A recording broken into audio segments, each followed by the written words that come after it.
If you have repeats, you will probably find that they're not all the same.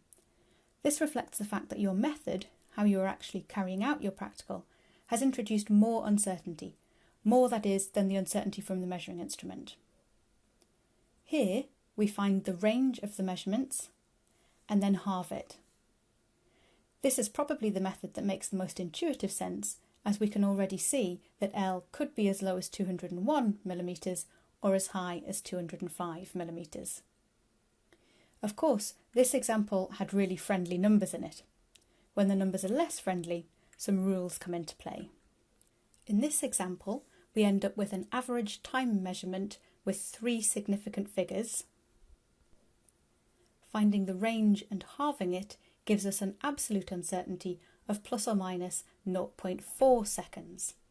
Now here, our absolute uncertainty only has 1 decimal place, but our average value has 2 decimal places, and that's not allowed.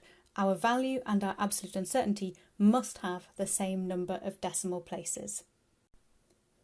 The rule is that whichever has more decimal places is rounded to the lower number of decimal places. So in this case, we'll get 3.2 plus or minus 0.4 seconds.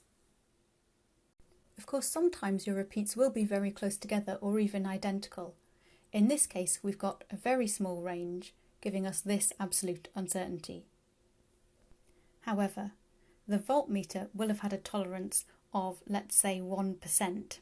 And this is the minimum uncertainty for measurements made with the measuring instrument.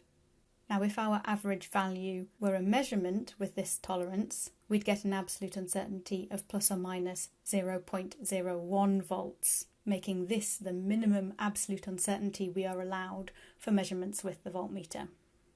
And so here is another rule. We always have to use the biggest estimate of the uncertainty.